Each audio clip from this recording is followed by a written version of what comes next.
আমাদের আজকে অনেক অনুষ্ঠান আছে, আপনারা সবাই থাকবেন আমাদের সাথে। আমরা যারা রাইটার্স ওয়ার্ল্ডের সদস্যরা এসছেন তাদের সবার কথা আমরা শুনবো। আমরা মাত্র 3-4 জনকে ডেকেছি এখন পর্যন্ত, বাকি সবাই বাকি রয়েছেন, আমরা সবাইকে শুনবো। আমাদের আমি একটি গল্প করছি, ছোট গল্পর নাম শামুকের মাংস। সুন্দরবনের প্রত্যন্ত অঞ্চলের মানুষের জীবন জীবিকা নিয়ে গল্প। শামুকের মাংস। কাক ভোরেই সনসন হাওয়া ঝাপটা দিয়ে যাচ্ছে শরীরে। বাঁধের ওপরে দাঁড়িয়ে সেটা আরো ভয়ঙ্করভাবে বুঝতে পারে সীতা। আঁচলটাকে মাথায় বেড় দিয়ে বুকের জামাটাকে কষে নিয়ে গাছ কোমরে জড়িয়ে নিল। নদী পাড়ের হাওয়া লাজ লজ্জা রাখবে নি, ফাঁক ফাঁক করে ঢুকে শরীরটারে উদম করে দিচ্ছে। শাড়িটারে পেঁচায়ে জড়ায়ে একসারে সরায় নিচ্ছে। দক্ষিণের পুরুষ বাতাস এসে বুকের ভেতরে ঢুকে যাচ্ছে, কোনো রকম লাজ লজ্জা রাখছে না। তাল মিলিয়ে নদীও কুয়ার মাতালের মতো স্রোতে স্রোতে হোঁচট খাচ্ছে বাঁধে লেগে। পূর্ণিমার জো চলছে, ঝাঁক বেঁধে বাগদার মিন বেরোবে। দুটো বাড়তি পয়সা আয়ের সময় এখন। যতই রাক্ষসে ঝড় আসুক, ভয় দেখা, নদীর থেকে দূরে গিয়ে চুপ করে বসে থাকা যায় কি? তাই সকালের আলো আবছা আবছা ফুটে ওঠার আগেই ঝুপড়ি ঘর থেকে খেমচা জালটা নিয়ে সীতাবাগদি বাঁধের ওপর পা রাখলো। তখনই তীক্ষ্ণ নজরে দেখতে পেল সত্য সত্য শামুকের খোল ভাঙা পড়ে আছে পুরো বাঁধের রাস্তাটায়। তার মানে বাঁধের এই জায়গা, শামুকের খোল ভাঙা পড়ে আছে পুরো বাঁধের রাস্তাটায়। তার মানে বাঁধের এই জায়গাগুলোতে কেউটে সাপের ছা হয়েছে। মা কেউটে বাচ্চাদের গতরে শক্তি বাড়াতে শামুকের মাংস খাওয়াচ্ছে। মায়ের জাত বলে কথা, তা সাপ হোক আর মনীষী হোক, চেনা ছবি হঠাৎ নিজের একমাত্র ছাবাল পালানের কথাটা মনে পড়ল। আসার সময় দেখে এসেছে অঘোরে ঘুমোচ্ছে। নিজের ছাবালটারে খবরটা জানায় আসা দরকার। কেউটে শামুক ভাঙছে, সাবধানে পা রাখিস বাঁধে। ঝুপড়িতে ফিরে গিয়ে বলে আসবে কিনা ভাবছে সীতা। শেয়ানা ছেলেরে বললে আর এক বেপদ, শুধু শুধু ভয়ে শীত হয়ে থাকবে। না, এখন আর ঝুপড়িতে ফিরবে না। ভালো করে আলো ফোটার আগেই নদীতে দুটো টানা দিয়েই না হয় একবার এসে ঝুপড়িতে ঘুরে যাবে। ততক্ষণে পালানের ঘুমও ভাঙবে না। বাঁধের ওপর দেখে দেখে হাঁটাচলা করতে হয় বছরের এই সময়টায়। দুমদাম করে বেখেয়ালে বাঁধের ওপরের রাস্তায় পা ফেলা যায় না। বেমক্কা পা গাড়লে এক ছোবল। কদিন আগে বিদু সর্দারের সময় দেয়নি, ওধার বাড়ি পর্যন্ত নিয়ে যেতে পারেনি। শেষমেশ কলার মান্দাসে মশারি টাঙায় ভাসায় দিতে হলো কাটাখালী নদীতে। বাঘ জুড়ে এখন মা কেউটে শামুক খোঁজার দাপাদাপি। এবারের বর্ষা শুরু হয়ে গেছে জ্যৈষ্ঠের পর থেকেই। বাঁধ এখন পোয়াতি মাগির পেটের মতোই নড়বড়ায় আছে। খোঁচা খাঁচা লাগলে আর কথাই নেই। তার উপরে আর একটা সর্বনাশা ঝড় আসতেছে। তাতে অবশ্য সীতাবাগদির কোনো তাপ উত্তাপ নেই, সে মিন ধরতেই বেরিয়েছে। নদী যতই ভয় দেখাক, বাতাস যতই লাজ লজ্জা খুলে ফেলুক, পেটটা বড় বালাই। তার উপরে নিজের শেয়ানা ছাবালটাও অজানা রোগে ভয়ে শীত করে থাকে। ঠিকাদারের লোকেরা অনেক বাঁশের খাঁচা রেখে গেছে বাঁধের লাগোয়া নদীর বাঁকে বাঁকে। নদীর বালি বস্তায় ভরে ভরে ওই খেঁচাগুলোর ভেতরে রাখা হবে। গ্রামের মেয়ে মধ্যরা কদিনের মাটি কাটার কাজ পাবে। এরই নাম বাঁধ সারাই। সীতারা দেখতে দেখতে জেনে গেছে বর্ষাতেই সারাই হয় বাঁধ। এও জানে বাঁধের রাস্তা লাগোয়া ফেলানো অর্ধেক বাঁশের খাঁচা ঠিকাদারের লোকেরাই আবার তুলে নিয়ে চলে যাবে রাতের অন্ধকারে নৌকো করে। পঞ্চেত জানবে রাতের বেলা বানে ভাসিয়ে নিয়ে গেছে। ঠিকাদারের পাওনা সরকার থেকে আদায় হয়ে যায়। সেচ বিভাগের সরকারি বাবুরাও নিজেদের বাড়তি পাওনা গন্ডা বুঝে নেন। সন্দেশখালী বাজারে মরদ গুলানের রসিয়ে রসিয়ে বলার সময় সীতা অনেকবার এই কথাগুলো শুনেছে। কদিন ধরে পঞ্চায়েতের লোকেরা মাইক দিয়ে যাচ্ছে পরপর, আর একটা রাক্ষসী ঝড় আসছে। সীতাও লক্ষ্য করছে কতদিন ধরেই আকাশটা বেহুদা মরদের ন্যায় উদম খেলছে, এলো পাথারি ঝাপটা মারছে। আকাশের এই বেলেল্লাপনায় মাঝের গা বরাবর বাগদার মিনও ধরা পড়ছিল অন্য সময়ের তুলনায় কিছুটা বেশি। পূর্ণিমের জো চলছে, সীতা হাতে টানা খ্যামচা জালে 8 গন্ডা 10 গন্ডা মিন ধরছে এখন। ঝড়ের ডামাডোলে আগের দিনও 12.5 ঘন্টা বাগদার মিন ধরেছে। সন্দেশকালীর সুদন সর্দার নদীর পাড় থেকে এসে নিয়ে গেছে। সীতাকে বলে গেছে, তোর কপাল এবার খুলে যাবে শীতে, আমারে সারা কাউরে মাল দিবি নে, কথা দে। এই নে তোর আরো 10 টাকা উপরে দিলাম। কর করে 150 টাকা সীতা হাতে দিয়েছে সুদন সর্দার গতকাল। আর আজই ভোরবেলা থেকে নদীতে মোটে নামতে দিল না পঞ্চায়েতের লোকেরা। বলছে একটা বড় ঝড় আসছে, পঞ্চায়েতের পাকা ঘরে চলে যাও। অগত্যা নদীর পাড় ধরে এগিয়ে এদিক ওদিকে খানিকটা ঘুরপাক খেয়ে ঘর বুকো হয় সীতা। পালান এখনো ঘুমোচ্ছে, ধরেই নেয় সীতা। ফেরার সময় শুনতে পায় পঞ্চায়েতের লোকেরা তখন মাইক ঘুমোচ্ছে, বাঁধের পার্থে উঁচু জায়গায় চলে যেতে বলছে। যাবেটা কোন চুলায়? পেল্লায় পথ মারায়ে পঞ্চায়েতের দালানে মুরগির ন্যায় ঠাসাঠাসি করা। কোথায় বাঁধ আর কোথায় পঞ্চায়েতের পাকা দালান, বিস্তর দূর। আগের ঝড়গুলানে কয়েকবার গেছে, ছেলেটার কথা চিন্তা করে। এখন যেতে তার মন করে না। মরলে ছাউনি টুকুনে শুয়েই মা ছেলে মরবে। একটা টিনের বাক্স ছাড়া ওদের আছে নাকি? আর একটা ছেলে, বাপটা আদর করে ডাকতো পালান বলে। পালান পালান বাগদি, বাপের নাম জিতেন বাগদি। গায়ে গতরে এক্কেরে বাপের ন্যায় হয়েছে। ছোট ছিল যখন গরানের শিকড়ের মতন চুলগুলো উপচায় মুখে পড়লে হাতে সরাতো খালি। তা দেখে সীতা আদর করে বলতো, বাদাবনের ভুতু পালান, বলতেই মায়ের কোলে ঝাঁপায়ে পড়তো। সেই পালান এখন শিয়ানা মরদ হয়েছে। ইচ্ছে থাকলেও জড়ায়ে আদর করা যায় না। বাদাবন আর খাঁড়িতে একা একা ঘুরে বেড়াতো পালান বছর 2 আগেও। ভয় পেত না ছেলেটা। জোয়ারের নদীতে সাঁতার দিত অনায়াসে, এমনকি মানুষেরও ভয় পেত না। নদীর থেকে মাছ ধরে সন্দেশখালীর বাজারে গিয়ে বেঁচে আসতো। কিন্তু এখন সবসময় ভয়ে কুঁকড়ে থাকে। বাধ্য হয় সীতা ছেলেটাকে গুনিনের কাছে দিতে। গুনিন সাহস দিয়ে বলেছে, সারায়ে দিব। চরগাঁতলা গ্রামটা হলো সুদন্য মণ্ডলের লাট। 300 বিঘের 3-3টে জলকর। জিতেন বাগদি বেঁচে থাকার সময়ে কিছু উপগার দিত সুদন্য মণ্ডল। সুদন্যর বারাসাতে পেল্লায় বাড়ি আছে, কলকাতায় ফ্ল্যাট আছে। 2-2বার মন্ত্রী হতে হতে ফসকে গেছে। জলকর পাহারা দিত তখন জিতেন বাগদি। সুদন্য মণ্ডলের ব্যাপারে যতটুকু জানে জিতেনই বলেছে সীতাকে। সুদন্য মণ্ডল জিতেনকে কথা দিয়েছিল, মন্ত্রী হতে পারলেই নিজের লাটের থেকে চাষের জমি দেবে, পাকাপোক্ত থাকার ঘর বানিয়ে দেবে। ওই এক আশায় সুদন্য মণ্ডলের জন্য কি না কি করেছে জিতেন বাগদি। এখন ভাবলে চোখ ফেটে আগুন বেরিয়ে আসে সীতার। জিতেন রাতের বেলা সুধন্য নির্দেশে দলের কাজ করত, দিনের বেলা জলকর পাহারা দিত। অনেক রাতেই ছাউনিতে ফিরত না। সকালে ফিরলে চোখের দিকে তাকানো যেত না, টকটকে লাল খাটুনির শরীর ছিল জিতেনের। সুদন্য মণ্ডল জিতেনের শরীর আর মন দুটোকেই দখলে রেখেছিল। ভালো সড়কি চালাতে জানত। চোখের নিমেষে বর্ষা ছুঁড়ে ঘায়েল করার মতো সাহস ছিল জিতেনের। সুদন্য মণ্ডলের লোক বলে আলাদা একটা সমীহ পেত চরগাঁতলা গ্রামে। আবিদের চরে সেই জিতেনকে একদিন কোপায়ে ফেলে রেখেছিল কারা জানে। পুলিশ লাশটা নিতে এসে সীতাকে বলেছিল, তোমার মরদ পার্টি করত। বুঝেছিল ওদের পার্টি করা ভালো। সুদন্য মণ্ডল তখন বারাসাতের বাড়িতে। পালান বাপের বেহুদা লাশটা দেখার পর থেকেই রাত দুপুরে আতঙ্কে চিৎকার করে উঠত। শিয়ানা পোলাডারে সীতা দুই হাত দিয়ে চেপে ধরে ভয় ভাঙাবে। ভয়টা দিনে দিনে পোক্ত হয়ে বসেছে। 2 বছর ধরে ভয়টা ভিন্ন ভিন্ন আতঙ্কে ছেলেটাকে গিলে ফেলছে প্রতিদিন। নদীর পরে বাদাবনে বাঁধের রাস্তায় যখন পালান একা একা যায়, কেউ না কেউ আড়ালে আবডালে আঙুল তুলে বলে, ওইটা জিতেন বাগদির ছেলে পালান। রাত দুপুরে ভয়ঙ্কর আতঙ্কে মাকে জড়িয়ে ধরে বলে, লোনা গাং আর বাদা কর ছেড়ে আমাদের কোথাও নিয়ে চলো, আমাদের নিজেদের ভিটিতে চলো, গাঙের চারদিকে পাতা পিশাচরা ঘুরতে, চলো পালায়ে চলে যাই। সীতা পালানের কথার তল খুঁজে পায় না। কোথায় তাদের ভীতি বা কোথায় তাদের শিকড়?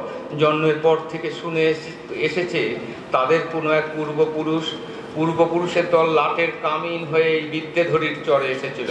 চরের উত্তরে ডাঁসা নদী, একটাই গঞ্জ ছিল তখন সন্দেশখালি। বিদ্যেধরীর ওই পাটটা ধামাখালি। তার বেশি তো কিছু জানে না সীতা। ভেবে পায় না ছেলের ভয় কাটাবে কি করে। গুণিন বলেছে ভয় কেটে যাবে, সেই আশায় দিন গণে সীতা। বেলা গড়াতে এখনো কিছুটা বাকি। বাঁধের পাড় ধরে বিদ্যেধরী খুঁজছে। সীতা দেখে দেখে শিখে গেছে নদীটা এখন ভাদুইয়ের লেশায় মাতলামো করছে। মুখ দিয়ে লালার সঙ্গে উপড়ে দিচ্ছে হিংস্র গর্জন। নদীর তলপেট গরম হয়ে গেছে, টন টন করে ব্যথা হচ্ছে নদীর। আজ নয়তো কাল নদীটা কলেরা রোগীর মতো বমি করবে। রাগে যন্ত্রণায় আমাদের খেঁটিগুলো ধরে পাছাড় দেবে। পঞ্চায়েতের ঝিটকুটি বাঁধ নদীতে পোষ মানাতে পারবে না, নদী আরো ফুঁসে উঠবে। পায়ের শব্দ পেয়ে ফুটোর মধ্যে কাঁকড়াগুলো ঢুকে পড়ছে। আন্ধার এলেই কাঁকড়ার গর্তে পা খুঁচিয়ে লেজ ঢুকিয়ে বসে থাকবে শিয়ালের দল। ডিমওয়ালা কাঁকড়া লেজ দিয়ে শিকার করবে সারা রাত ধরে। রাত বাড়লে ছেড়ে ইঁদুরের আনাগোনা হবে বাদাবন থেকে। বাঁধ চুড়ে ছোট ছোট ফুটোগুলোতে বৈশাখ মাস থেকে বড় করতে করতে শুরু করে ইঁদুরের দল। ওই ফুটার ভিতরে নীরবে ঢুকে বৈশাখে ডিম পেড়ে রাখে মা কেউটে। এখন ভাদ্র মাস, সে ডিম ফুটে বাচ্চা বের হয়েছে। বাচ্চাদের শামুকের মাংস খাওয়াতে মা কেউটেরা ভয়ানক হয়ে উঠেছে। সীতা এটা জানে বলেই দেখে দেখে পা ফেলছে। চারদিকে তাজা শামুক ভাঙা কেঁদে ভাঙা পড়ে আছে। নদীর মাথার আকাশটা ভয়ঙ্কর কালো হয়ে উঠেছে। নদীটা এক্ষুনি খুশে উঠবে। সীতা সাবধানে বাঁধের রাস্তায় পা ফেলে। মা কেউটেরা খাপটি মেরে শুয়ে থাকে। এই সময় দেখে বুঝে পা গাঁটতে থাকে সীতা। বাঁধ থেকে নেমে নিজের পলিথিনে মোড়া ছাউনি পর্যন্ত এসে চমকে ওঠে সীতা। আতঙ্কে চিৎকার করে ওঠে, এ তুই কি করতেছিস? পালান, ছাইড়া দে। পালান তখন অন্য পুরুষ, চোখ দুটো জ্বলছে। বাঁ হাতে ধরা একটা মা কেউটে, অন্য হাতে শামুক ভেঙে মাংস বের করছে। শামুকের মাংস কেউটের মুখে পুড়তে পুড়তে বলছে, খা খা, মরণ খাওয়া খা, ভয় দেখাবি নে, আর ভয় পাই যে তোকে। সীতা দূরে দাঁড়িয়ে তীক্ষ্ণ দৃষ্টিতে পালানের দিকে তাকিয়ে থাকে। সীতার মুখে কথা সরছে না আতঙ্কে। মুখ দিয়ে গোঙানির মতো একটা কিছু বেরিয়ে আসছে শুধু। সীতা আরো লক্ষ্য করল না। ঠিক তখনই নদী সহস্রাধিক থাবায় ফুঁসে ওঠে। বিশাল এক জলস্তম্ভে আসতে পড়ছে বাঁধ ছাপিয়ে। নমস্কার। সাধু সাধু, এত ভালো গল্প পড়লেন, খুব ভালো লাগলো। হ্যাঁ, না না, ঠিক আছে ঠিক আছে, এত বড়ও হয়নি, খুব ভালো ভালো গল্প। বড় হলেও অসুবিধা নেই। আচ্ছা, এবারে ডেকে নিচ্ছি আমি অসিত সাহাকে। তিনি রাইটার্স ওয়ার্ল্ডের সদস্য, কলকাতা থেকে এসছেন খুব সম্ভব। আজকের এই অনুষ্ঠান মিতালির আমন্ত্রণ। সকালে একটা লিখে ফেললাম, ফেসবুকে দিয়েছি। বরাক আমাকে অমুক কবিতার জন্য বলেনি, উপত্যকার থেকে নেমে আসেনি কোনো প্রশ্রবণ। বলতে এসেছি অভিমন্যুর কথা, জানলার ফাঁকে আদিগন্ত স্পষ্ট সবুজের কথা। ভাগীরথীর দুকুলে ছড়িয়ে থাকা বিগত শতাব্দীর শেষ ধোয়া বুকে ভগ্ন পায়ে পাঁজরের কথা। শাল শিমুলের হলুদ পাতায় যে কথা লেখা ছিল উষর ভূমিতে, তার কথা আমি বলতে এসেছি বরাকের কাছে। একটু আগেই কথা হচ্ছিল আমার প্রিয় ভাই দেবাশিসের সঙ্গে। ও আমাকে বলছে, তুমি শুধুই প্রতিবাদী কবিতা লেখো। তাই আমি সুমিতা বোধার প্রেমের কবিতার মতো, সুমিতা বোধার একটা নাম আছে প্রেমের কবিতা লেখার, তাই আমিও একটু চেষ্টা করি। আমার একটা মনে হয়েছে এটা প্রেমের কবিতা, একটু দীর্ঘ কবিতা, তো সেই কবিতাটা একটু পড়ি। কবিতার শিরোনাম অভিশাপ। তোমাকে প্রথম দেখেছি শ্রাবণীদের বাড়িতে, প্রথম দেখাতেই যেন এক বিস্ময়ের ঘোর। সারা রাত ঘুমোতে পারিনি, তোমার রূপ কথায় মুগ্ধ হয়েছিলাম। অনুভূতি প্রকাশের ক্ষমতা ছিল না, ভেসে যাচ্ছিলাম অন্তহীন স্রোতে। সানাইয়ের সুর উলুধ্বনি বয়ে যাচ্ছিল নদীর খরস্রোতে। সেদিন মেজো মামা এসেছিল বাড়িতে। সবার সামনে আমাকে শুনিয়ে বলেছিল, মেয়ে বড় হয়েছে, এমএ পড়ছে, এবার একটা ভালো পাত্র খুঁজতে হবে। ঠিক তার কয়েক সপ্তাহ পরেই তোমাকে দেখা। কাকতলীয় হলেও ভাবছিলাম, তুমি কি সেই স্বপ্নময়, যাকে ভালোবাসতে পারি নির্দ্বিধায়, যাকে নিয়ে অকারণে নিরুদ্দেশ হতে পারি, যার হাত ধরে হিমালয়ে ছুতে পারি। তারপর কিভাবে জানি না, তোমার প্রত্যুত্তর আমাকে নিয়ে গেছে তুষার ধবল শৃঙ্গচূড়ায়। সেনানীর পোশাকে তোমাকে বেশ লেগেছিল আমার। শিরস্থানে অশোক স্তম্ভ, যেন রাজ তিলকের সম্ভাষণ। হিমালয়ের শৃঙ্গে সূর্যের আলো ঠিকরে পড়ছিল। সকালের উপরই রং মেখে দিত তোমার শরীর, সন্ধ্যা নামত সোনালি আভা ছড়িয়ে। সমতলে বসে আমি শুধু ছবি আঁকতাম, শতাব্দীর প্রেম দিত আকাশ ভরিয়ে। অস্ত্র নিয়ে দাঁড়িয়েছ বিপন্ন মানুষের পাশে। জানতাম তুমি শরীরে বেঁধে রাখা বারুদের শেল কখনো ছুটবে না নিরস্ত্র মানুষের বুকে। শেষ যেদিন তোমার সাথে কথা হলো, তুমি বললে, আগামী বসন্তে যখন টিউলিপ ফুটবে, উপত্যকায় বরফের চাই জল হয়ে নেমে যাবে নিচে, পাখিরা ডানা মেলে উঠবে শৃঙ্গ থেকে আরেক শৃঙ্গে, তুমি আসবে সমতলে, দেখা হবে আমাদের। আমি বলেছিলাম, আমাদের বাড়িতে অপেক্ষা করছে তোমার জন্য। তোমার অপেক্ষায় আমার দিনগুলিও বেশ কাটছিল। বিশ্ববিদ্যালয়ে আমার বিষয় আধুনিক ইতিহাস। ফরাসি বিপ্লবোত্তর পৃথিবীর গতি প্রকৃতি, সামাজিক রাজনৈতিক বিবর্তন, বিশ্বযুদ্ধ, বলশেভিক বিপ্লব, ঔপনিবেশিক ভূখণ্ডের স্বাধীনতা আন্দোলন, এসবের মধ্যেই খুঁজছিলাম আন্তর্জাতিক সম্পর্কের ইতিহাস আর পরিবর্তন। আজ ভোরে টিভির খবরে ভেসে উঠল সীমান্তে উত্তেজনার কথা। তোমাদের বাহিনী আজ অতি সক্রিয়। শুনেছি একটা সফল অভিযান করেছ, প্রতিবেশী দেশের মাটিতে গুড়িয়ে দিয়েছ জঙ্গিদের ঘাঁটি। উৎকণ্ঠায় আমার আর তর সইল না, তোমাকে যোগাযোগ করতে চাইলাম বারে বারে। না, এখনো পাইনি তোমার খবর। তুমি হয়তো শহর সজ্জায়, পীর পঞ্জাল ঘিরে, ঝিলামের তীরে, চারিদিকে যুদ্ধের ক্রোধ। আমি খুঁজছিলাম আমার প্রেম, আমার বন্ধুকে। নিরস্ত্র মানুষের দিকে যে কখনো অস্ত্র তুলবে না, সে কোথায় কেমন আছে এখনো জানি না। আকাশে প্রতিশোধের আবেগ ঘনীভূত হচ্ছে, তরল হচ্ছে আমাদের স্বচ্ছ শক্তি। যুদ্ধের পক্ষে একদল মানুষ, হুঁশ নেই বিদেহী আত্মার, কোথায় বিচ্যুতি। প্রাণপণ লড়াই তোমার আমার বদ্ধভূমি আর সমতলে। জানি না রাতগুলো কাটবে কিভাবে, যখন সূর্য নিভে যাবে ধূসর সন্ধ্যায়, অন্ধকার আগত ক্রমান্বয়ে। আমি অপেক্ষায় থাকব হিমালয় থেকে ভ্রাতৃত্বের ইঙ্গিতে। বড় চঞ্চল সময়ের অভিঘাত, কি অসীম যন্ত্রণা বিঁধেছে আমায়। যুদ্ধ কেন হে বন্ধু, শুধু প্রেম, প্রেম যেন হয়। উত্তরাধিকার সূত্রে আমরা বলি রক্তের বিনিময়ে। আজও চলছে, কবে পর্যন্ত চলবে ঈশ্বর জানে। তো মূলত গল্প লেখার চেষ্টা করি আমি, কবিতা খুব একটা আসে না, একটা অনুগল্প পড়ে নিচ্ছি, কবিতার থেকেও ছোট। Lunch packet. এবারের মাধ্যমিকে 85% নম্বর পেয়ে পাশ করার সুবাদে অন্যদের সঙ্গে বুবুনকেও আজ সংবর্ধনা দিয়েছে শহরের এক সামাজিক ও সাংস্কৃতিক সংস্থা। এইমাত্র ফিরেছে সে ঘরে। মা, এটা ধরো তো। হাতের প্যাকেটটা এগিয়ে দেয় বুবুন জুতোর ফিতে খুলতে খুলতে। কি এটা? মা ডিমলির ঔৎসুক্য করা প্রশ্ন। বিরিয়ানি, ভেজ নিয়েছি, বাবা খেতে পারবে। কেন রে? তোকে দিয়েছি, তুই খেয়ে নিলেই পারতি, আবার ঘরে আনার কি দরকার ছিল?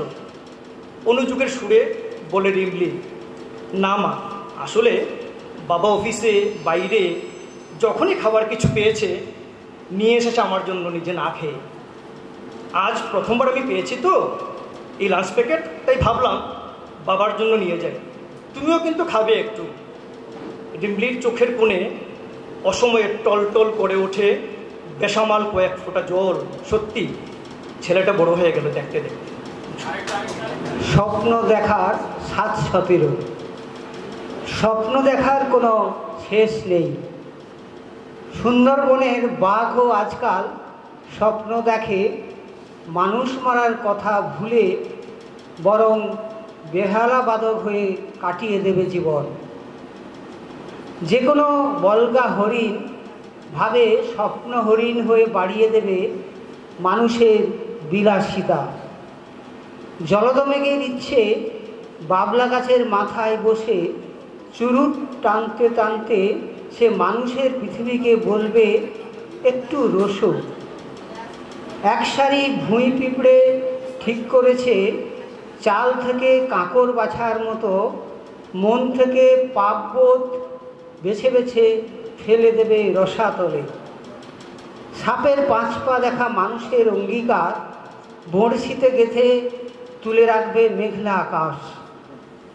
ফ্লাইওভারের বাসনা ঘোড়ার মতো কেশর দুলিয়ে ছুটতে থাকবে 10 দিগন্ত। একটি খোলা জানালার স্বপ্ন ব্যক্তিগত অনুভূতিমালা সুসুতোয় গেঁথে সময়ের দেয়ালে থাকা পেরেক থেকে ঝুলিয়ে রাখবে চিরকাল। জল নয়, প্রসন্ন রোদ এসে ধুয়ে দেবে এঁটো থালাবাটি। নাভিশ্বাসকে তাড়া করবে আশা দুরাশার শেকড় বাকড়। ছোট বউ হয়ে মহাকাল গুছিয়ে রাখবে বেসামাল ঘরদোর। দাঁড়াসের অভিপ্রায় সেই কমিয়ে আনবে সামাজিক দূরত্ব। ঘুম পাড়ানি বৃষ্টি বাড়িয়ে দেবে সকলেরই গড়ায়ু। মগ্ন ভুবনের পরাবাস্তবকে আইসক্রিম ভেবে চুষে চুষে খাবে ন্যাংটো ছেলেবেলা। সাধারণ নির্বাচন ভেবেছিলাম উন্নয়ন বানানটা যত কঠিন, উন্নয়ন ব্যাপারটা তা নয়। তাই যারা উন্নয়নের নামে ভোট চাইতে এলো তাদের নামের পাশে বোতাম টিপে দিলাম। উন্নয়নের সংজ্ঞা নিয়ে এবার বাড়ল গোল। জনগণের জন্য উন্নয়ন নাকি উন্নয়নের জন্য জনগণ, সে বিতর্কে যেখানে ছিলাম সেখানেই রইলাম। আমার অবস্থা বা অবস্থানের কোনো পরিবর্তন হলো না। দেশের জিডিপি লাইনটা T20 রান রেটের মতো ওঠানামা করে যেদিকেই যাক, আমার কেরানত্বের দৃশ্যত কোনো উন্নয়ন হলো না। ছেলের স্কুলের পড়ায় কোনো তারতম্য নেই, প্রাইভেট টিউশনে কমাদারি নেই। নিত্য প্রয়োজনীয় জিনিসের দৈনন্দিন বাজার দরেই শুধু উন্নয়ন দেখা গেল। হায় রে কপাল, আগামী স্বাচ্ছন্দ্যের জন্য বর্তমানের কষ্ট 5 বছর ধরে সহ্য করতে করতে আর নতুন মোড়ক খুলে পুরনো উন্নয়নের চকলেট চুষতে চুষতে আবার বোতাম টিপতে যাব। কোনো কথা হবে না, উন্নতি হবেই, দেখে নিও বস।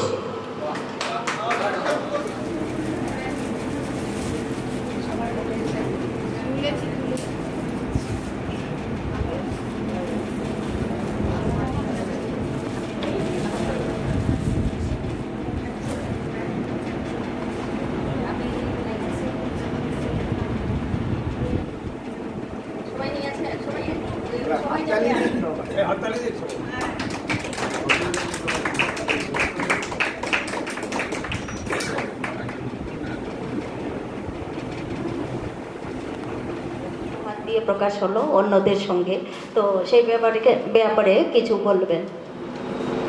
নমস্কার।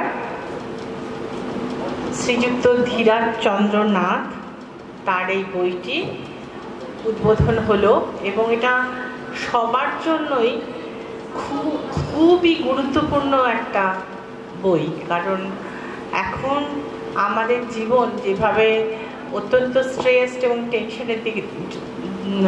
টেনশনের মধ্যে দিয়ে যায়, তাতে যোগ করা প্রত্যেকেরই খুব উচিত। কিন্তু আমার একটা কথা মনে পড়লো এই বিষয়ে। আমি একটু অলস প্রকৃতির এই ঝামেলাগুলোর জন্য, তার জন্য আমাকে আমার মা এই এক্সারসাইজের জন্য নাচ শিখতে ভর্তি করিয়েছিলেন অনেক ছোটবেলায়। তারপরে সেখানে গিয়েও একটা বিপদে পড়েছি। সেই নাচের মাস্টারমশাই তিনি আবার যোগ প্রথমে দিয়ে দিলেন। আমি যেটার থেকে ভয়ে ভয়ে পালাতাম, আমি কি করতাম, তখন ওই যোগ ব্যায়ামটা আমাকে করতেই হচ্ছে, নাচের মাস্টার মশাইয়ের কাছে ফাঁকি দেওয়া যাচ্ছে না, তখন আমি চট করে সবাসনে শুয়ে পড়তাম।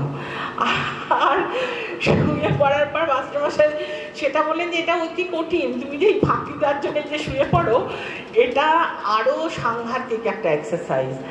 যাকে সেটার থেকে আমি তাকে বললাম, মাস্টারমশাই আমি একটু বজ্রাসন করতে পারি? ও বাবা, সেটা করতে গিয়ে দেখছি সাংঘাতিক একটা ঝামেলার ব্যাপার, গোড়ালিতে এত ব্যথা করছে যে মানে তখন আমি ভাবছি কি করে নাচটা না শেখা যায়, এরকম একটা ভক্তি করছি। তাই এটা দেখে আমার সেই ছোটবেলার কথা মনে পড়লো। তবুও বলছি আমরা অত্যন্ত হঠকারী, আমাদের সবার যোগ করা উচিত। নমস্কার, ধন্যবাদ। খুব সুন্দর বললেন ছোটর মধ্যে।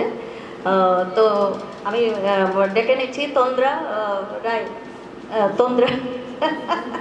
তন্দ্রা নাথকে। আসলে প্রথম পরিচয় হচ্ছে আজকে, তার জন্য একটু সমস্যা হচ্ছে। তো আমি ডেকে নিচ্ছি, আপনি খুব সংক্ষেপে কিছু বলুন। শুভ অপরাহ্ন, সবাইকে নমস্কার আমার গুণীজনকে। আমি এখানে এসে কথা বলবো, সেটা বহু ভাগ্যের কথা। আমি ধন্যবাদ দেই পরিচালিকাকে যে আমাকে এই সুযোগটা দিয়েছেন উনি। তো আর যে যোগানন্দ হঠযোগ সাধন বইটা উপকারী আমাদের সবার জন্য। আমাদের গুরুদেব শ্রীযুক্ত ধীরাজচন্দ্রনাথ আমাদেরকে অনেক আগে থেকে এইসব জিনিস অনুশীলন করার জন্য দিয়েছেন এবং আমরা অনুশীলন করে অনেক উপকৃত হয়েছি, এখনো হচ্ছি উপকৃত। এখনের যে যুগ পড়েছে সবার জন্য যোগের প্রয়োজন। যোগ সাধন করা শুধু যোগ ব্যায়ামটা কিন্তু যোগ না, যোগ ব্যায়ামের সঙ্গে অনেক কিছু মিলিয়ে আছে যাকে বলে যোগ সাধন। যেমন গুরুজি বলেছেন ইরা নারী পিঙ্গলা নারী, অনেক কিছু জানতে হয়। শুধু যোগ ব্যায়াম করলে আমাদের উপকার হবে না, তার জন্য অনুশীলনের দরকার, জ্ঞানের দরকার, জানা দরকার, পড়ার দরকার। যে এইসবগুলো বই আগে ছিল অনেক অনেক কঠিন বইগুলো, এখন কিন্তু সেই আমাদের গুরুদেব সেটাকে সহজ সাবলীল করে সবাইকে দিয়েছেন, যাতে সবাই আমরা যোগ সাধন করতে পারি এবং মানসিক শারীরিক সব দিক দিয়ে আমরা, আর্থিক সব দিক দিয়ে আমরা উপকৃত হতে পারবো। এই বলে আমার কথা শেষ করছি। ধন্যবাদ সবাইকে।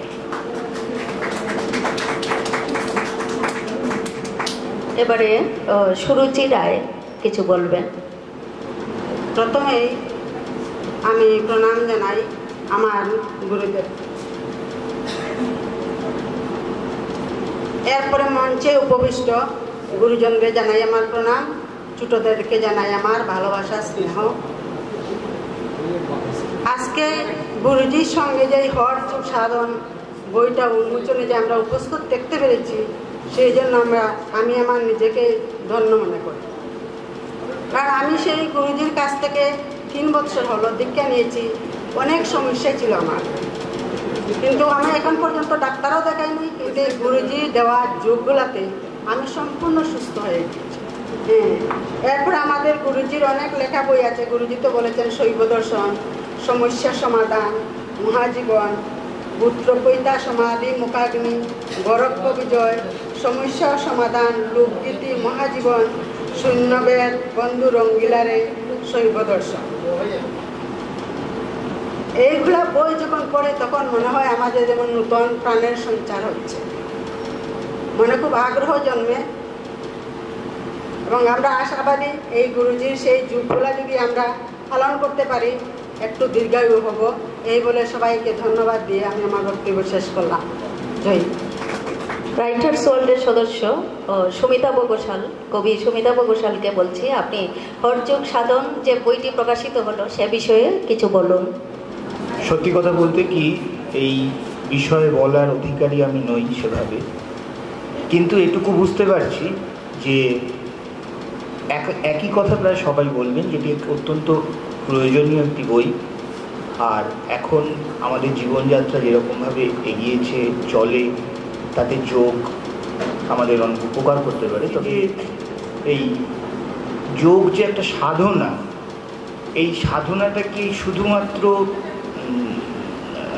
কতগুলো যোগ ব্যায়াম করে করা যায়, নাকি তার অন্য কোনো আরও প্রকার আছে? নীলিম গঙ্গোপাধ্যায় বলবেন। নতুন দিগন্ত প্রকাশনী এবং রাইটার্স ওয়ার্ল্ড আয়োজিত জ্যোতির্গময় পূর্ব দিগন্ত উৎসবে সকাল থেকে বসে থাকার পরে একটা সুযোগ পাওয়া গেছে, এই জন্য আমি আয়োজকদের খুবই ধন্যবাদ দিচ্ছি। যেমন মনে করো এখানে যে শূন্যবাদ লিখেছো, এটা মূর্ধন্য, যেটা বোধ হয় দন্তন্য হবে, নাকি মূর্ধন্যই হবে? আমি সরে যাবো? একটা মিনিট, শূন্যবাদ যেটা বলছেন, শূন্য এটা দন্তীয় ন, ঠিকই আছে, ঠিকই ছিল, কিন্তু শূন্যবাদ বড় অতীতের বিষয়, অতীত থেকে এটা চলে আসছে। আর আমি এটাকে মানে আমার এই বই শুধু নয়, আমি যত বই প্রকাশ করেছি সবটিতেই মূর্ধন্য ন দিয়েছি, কারণ সেই শূন্যর সঙ্গে আমার একটু তফাৎ থাকবে। এই প্রথম আমার মহাজীবন বইয়ে শূন্যবাদের ব্যাখ্যাও দিয়েছি, কেন আমি মূর্ধন্য ন করলাম, দন্তীয় ন। হ্যাঁ, মানে এটা নতুন আঙ্গিকে নতুনভাবে আমি মানে প্রচলিত শূন্যবাদ থেকে অনেক কিছু পরিবর্তন এবং আমার নিজের সংযোজন সমস্ত কিছু দিয়ে আমি নতুনভাবে করেছি বলে দন্তীয় নকে মূর্ধন্য ন দিলাম, এবং সেটা আমি ব্যাখ্যাও দিয়েছি, এই জন্য দিয়েছি। হ্যাঁ, শূন্য শব্দটা উচ্চারণ হবে কিন্তু মূর্ধন্য ন থাকবে, এটা হচ্ছে আমার মূল কথা। আমার ছোটবেলার কথা মনে পড়ে যাচ্ছে, যখন ছোটবেলায় যে যোগ ব্যায়ামের ছবিগুলো দেখতে খুব ভালো লাগতো, সেরকম ছবি আছে ভেতরে। আর একটা ব্যাপার হচ্ছে যে আমার কাছে খুব বিস্ময়কর, চিরকাল এখনও যারা শীর্ষাসন করতে পারে সেরকম ছবিও আছে। তো আমার এই কয়েকটি শব্দই আর কি এই বইটা সম্পর্কে বলা। ধন্যবাদ। অনেক ধন্যবাদ নীলিমদা, আপনি ছোট্ট করে বললেন, বলার বোধহয় ইচ্ছা ছিল অনেক। আমি সবাইকে অনুরোধ করব এই বইটা কিনে পড়ার জন্য। এটা একটা অত্যন্ত গুরুত্বপূর্ণ বই, কাজের বই। এই বর্তমান স্বাস্থ্যের যে অবস্থা, অনেকেরই স্বাস্থ্যের খারাপ অবস্থা, আমরা এই পরিস্থিতিতে এই যে লাইফস্টাইল, তো তার জন্য এই বইটা আমাদের অনেক কিছু শেখাবে, যোগ সম্বন্ধে অনেক কিছু শেখাবে। অনেক ধন্যবাদ ধীরাজনাথ মহাশয়। আমি এবারে শিলচর যোগ একাডেমির সদস্যদের ডেকে নেব। শিলচর যোগ একাডেমির সদস্যরা যোগব্যায়াম প্রদর্শন করবেন।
নয়না দাস।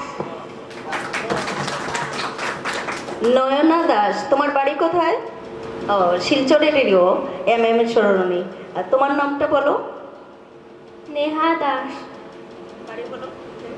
MM সরণী রাঙ্গিরখাড়ি। খুব সুন্দর প্রদর্শন করলে তোমরা। এই যোগ প্রদর্শন কবে থেকে করছো, কতদিন থেকে করছো আর শিখছো, একটু বলে দাও। অনেক আগের থেকে আমি যোগ শিখছি, আমার 10 বছর কমপ্লিট হয়ে গেছে। 10 বছর ধরে শিখছো। কোন ক্লাসে পড়ো? আমি ক্লাস 10-এ পড়ি। ক্লাস 10-এ পড়ো? আচ্ছা, আর ও কোন ক্লাসে? 6-এ। আচ্ছা, তোমরা বোন নাকি দুইজন?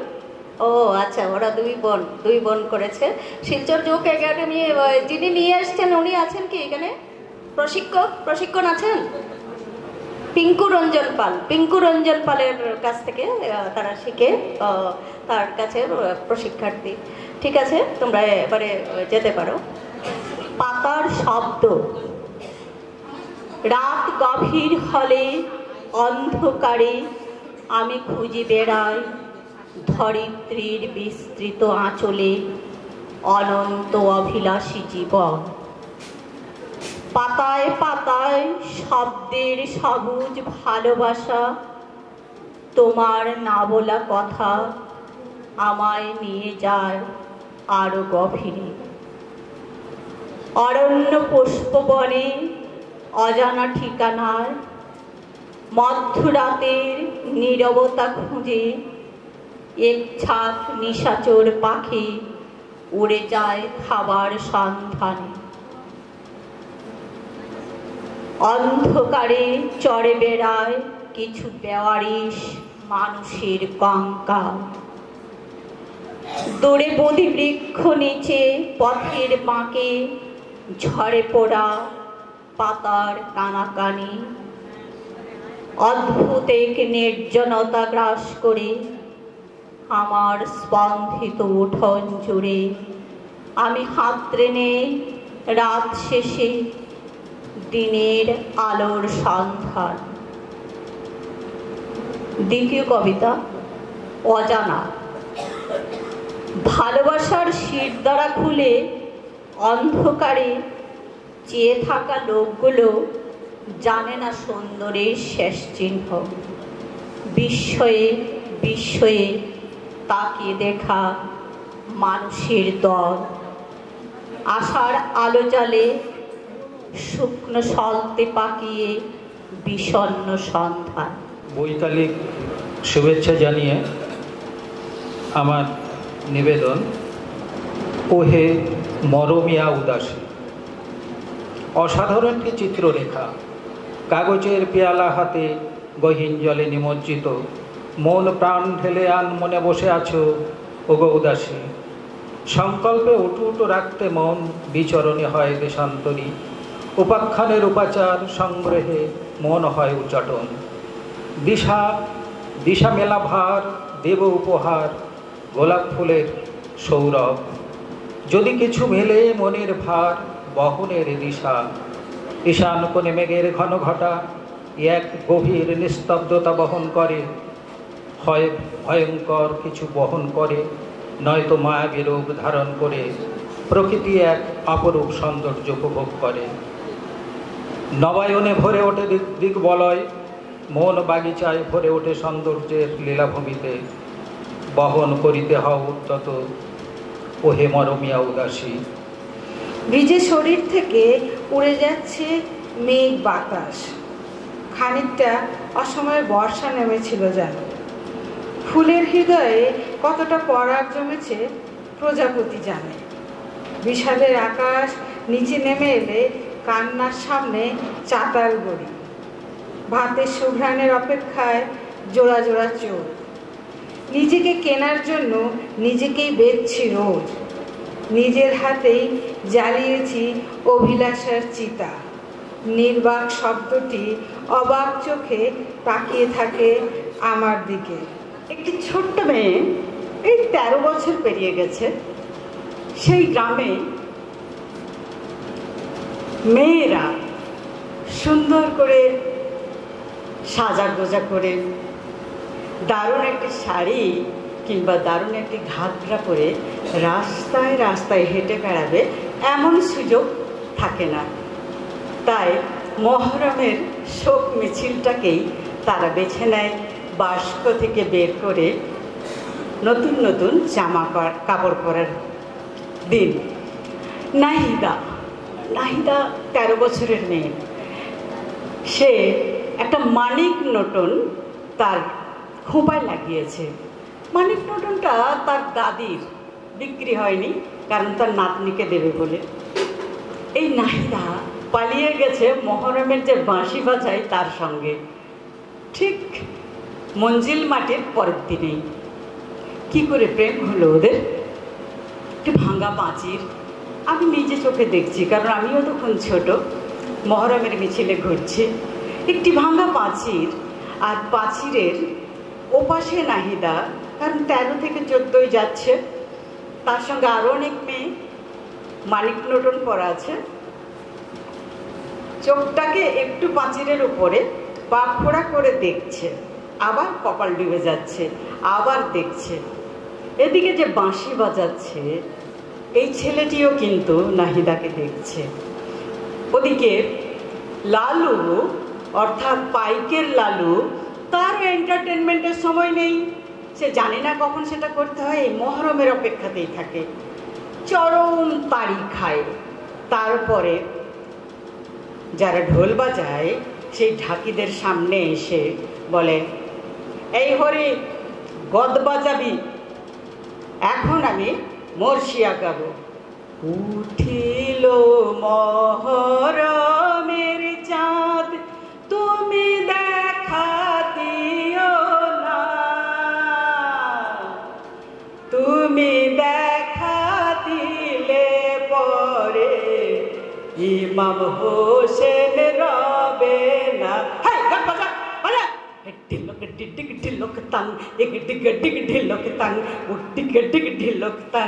উঠিল মহরমের চাঁদ। ওদিকে নাহিদার কপালে যে মানিক নটনের চাঁদ, সেই কপালটা আবার উঠে গেল, আবার নিচে নামলো। এরকম করে জন্ম নিল একটি গল্প পোড়ামুকুলের। নমস্কার। আচ্ছা, আজকে কিছু সময়ের জন্য অনুপস্থিত থাকার জন্য এখানে হঠাৎ করে আমাকে একটু নিদ্রা অ্যাটাক করে ফেলেছিল। এই জন্যে 1 ঘন্টার মতো আমি ঘুমিয়ে পড়েছিলাম। ঘুম থেকে উঠে কেমন কবিতা পড়তে পারবো জানি না, তবে যেটুকু পারি চেষ্টা করছি। খুব স্বাভাবিক মৃত্যু, স্বাভাবিক ও স্বভাবসিদ্ধতা কি মাঝে মধ্যে চিন্তা করি। জীবন জটিলতা ও সংশয়াবিষ্ট, চতুর ও বিভৎসাময়। তার সহজ সরল একরৈখিক কোনো বিন্যাস নেই, কিন্তু মৃত্যু খুবই স্বাভাবিক। আমি সেই এন্তেকালের দিনে উপস্থিত না থেকেও জানি আমার বন্ধুর মৃত্যু খুব স্বাভাবিক, অথবা আমাদের শহীদের মৃত্যুর কথা তেমন কিছুটা অধিক তাৎপর্যপূর্ণ। মানুষ যেসব কারণে মরে তার কত কিছুই তো অজ্ঞাত, এবং খুব স্বাভাবিক এই মৃত্যু, কারণ কোনো অন্যথা নেই। মরণোত্তর যা হয় এবং বেঁচে থাকাকালীন যা ঘটে মনে হয় তা মৃত্যুরই মহড়া। আর যা ভালো লাগছে, যার যা ভালো লাগছে ভাবছে, ইতিহাসে সেই সব বিষয় বিস্তৃত লিপিবদ্ধ হচ্ছে। 4 দিনের এই মেলা, এই যে সম্মেলন এখন উদ্ভাসিত, খুব স্বাভাবিক মৃত্যু, গম্ভীর ও গবেষণা ধর্মীয়। আর একটা জেনোফোবিয়া। অল্প মানুষ বেশিরভাগ মানুষকে ভুল বুঝিয়ে ব্যবহার করছে প্রযুক্তি। অল্প মানুষ অনেক মানুষের মাথায় ছড়ি ঘোরাচ্ছে, ভুলিয়ে দিচ্ছে জানিয়ে দিচ্ছে এই সব অপ্রাকৃত ধারণা যা জন্ম দেয় দেশপ্রেমের অপরিকল্পিত কোনো সুন্দর পৃথিবীর। এই পৃথিবীর মানুষ এমন সব ব্যাপার স্যাপার করছে, শয়তান ও ঈশ্বরকে এক করে ফেলছে, তার বলবার নয়। ভালো চাইবার, সুন্দরকে ধরে রাখবার এই মজাদার দায়িত্ব কাদের? বৃষ্টি হচ্ছে হাজার হাজার বছর ধরে, যেন সে খরা। চামড়ায় জন্ম নিচ্ছে ছত্রাক হাজার হাজার বছর ধরে, যেন হাজার হাজার বছর ধরে অনেক শতাব্দীর সংকটে লেখা বা না লেখা ইতিহাসে সে আছে রাষ্ট্র যা ধ্বংস হবার নয়, আছে রাজ্য যা প্রসারণ বা সংকোচনশীল। আর আমাদের চেষ্টা, আমাদের বেশিরভাগ মানুষের বোধ ও নির্বুদ্ধিতার মাঝে জেগে ওঠা সাময়িক পতাকার মতো সেই চেষ্টা, যা বাঁচতে শেখায়, হয়তোবা তৃষ্ণা প্রকীর্ণ করে, দুন্দুবি বাজিয়ে তোলার অল্প মদতও দেয়। এবারে আমরা মঞ্চে ডেকে নেব রাইটার্স ওয়ার্ল্ডের আরেকজন সদস্য, কবি সার্থক রায়চৌধুরী। প্রথম কবিতাটির নাম মা। যে পথটা দিয়ে যেতে হবে সেটা একটা উত্তপ্ত রুক্ষ উল্কাখণ্ড, খড়গের মতো ধারালো তার ভূমি, এক সুবিশাল নক্ষত্রের রৌদ্রে জ্বলে উঠছে তার মাটি। তাই এই ছাতা দেওয়া হলো তোমার, আর দেওয়া হলো এই পাদুকা জোড়া। তাছাড়া প্রায় 14 দিবসের এই কষ্টসাধ্য আকাশপথে জনাকীর্ণ যে বিমানে তোমাকে যেতে হবে, সেখানে তোমার খাদ্য, জল, পরিধেয় আর শয্যা তোমাকেই বহন করতে হবে। তাই সবই দেওয়া হলো তোমায়। মনে রেখো, শেষে যে নদী তোমাকে পার করতে হবে, তার কালো ফুটন্ত জলের ঘূর্ণিতে যাতে ভেসে না যাও, তাই ওই দুগ্ধবতী কৃষ্ণা গাভিনী যাতে প্রবেশদ্বারে রক্ষী পথ রুদ্ধ না করে, তাই স্বর্ণকাঞ্চন। ওখানে পৌঁছে যাবে জানি দেখতে পাবে আমাদের। তোমার লাঠিটা দিয়েছি আর চশমাটা পরিষ্কার করে বেঁধে দিয়েছি আঁচলে, দেখো হারিয়ে এসো না। দ্বিতীয় কবিতাটি, এটার নাম বাবাকে। যখন ঘোর লাগে তখন বাবাকে জেসন বোর্ন মনে হয় সে সব কিছু ঠিক করে দেবে, লড়ে তছনছ করে ফিরিয়ে আনবে আমাদের শান্ত সংসার। বাবার শ্বাসকষ্ট হয়, আমি দৌড়ই, আমার স্ত্রী ও ছেলে দৌড়োয়, আমাদের কাজের মাসে শাঁখ বাজাতে থাকে। নিচে দারোয়ান জিজ্ঞেস করে অ্যাম্বুলেন্স না সৎকার গাড়ি, ট্যাক্সি ডাকবো। আমি মাথা উঁচিয়ে দেখি উপরে পূর্ণ চাঁদ অসম্ভব আলো নিয়ে নেমে আসছে, আর তার মধ্যে তেতলার বারান্দা থেকে একটা বিন্দুর মতো মাথা চিৎকার করে বলছে, এখন ভালো আছি, উঠে আয়, তোর ঠান্ডা লেগে যাবে। আমার প্রথম কবিতার নাম তোমার বিজয় হোক। আবু শহীদ কার সামনে এ বুক পেতে দিলে, তারা কি জানে বুকের ভেতর একটা আকাশ মুক্তির গণগণে আছে জ্বলছিল? তারা কি জানে বুকের প্রতিটি হৃদস্পন্দনে একটা দেশের মানুষের গণদাবি লেখা ছিল একটা স্বৈরাচারী সরকারের উন্মাদনার প্রতিবাদ? তোমার মুখের মূল্য কি বুঝবে তাগুদের সন্তান? ওরা গতি চায়, মোহমন্ত্রে ডেকে রাখে নৃশংস মুখ, বুটের হিসাব বসে উঠার স্বেচ্ছাচারী। ওরা জানে না এ দেশে তোমার মতো হাজারো যুবক জানকে বাজি রেখে গুলির মুখে বলে উঠতে পারে, তোমাদের অন্যায়কে বরদাস্ত করতে পারি না, হটকারিতার জবাবে আমাদের রক্ত নিয়ে আর খেলা করো না। ফিরিয়ে দাও অধিকার, এ দেশ আমার, দেশকে রক্ষা করা আমাদের দায়ভার। আবু শহীদ তুমি যুবদের মুক্তির মশাল, আত্মত্যাগের মন্ত্র, ফিরে এসো বারবার, কালের রাখাল তাগুদের সংহার। সব দেশে সব কালে তোমারই বিজয় হোক। আমার দ্বিতীয় কবিতা আলিবাবা 40 সুর।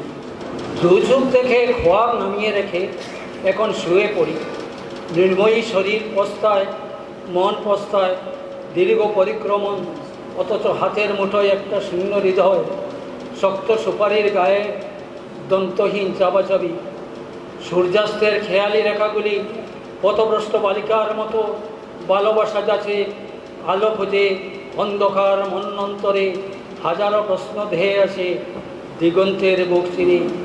আমি নির্বাক চলক শক্তিহীন, যেন নিজেই এক অনন্ত রাত, এক অন্তহীন রাত। অস্পষ্ট আলোয় দেখি আলিবাবা আর 40 চুরের খেলা পৃথিবীর বিশাল ক্যানভাসে। গভীর রাতের বুকে মর্জিনার নৃত্যসখী, কোটি দেশে লুক্কায়িত চূড়া, ছলনার অভিসারে বন্দি আছি, অপেক্ষায় হননের ইশারা। ধন্যবাদ।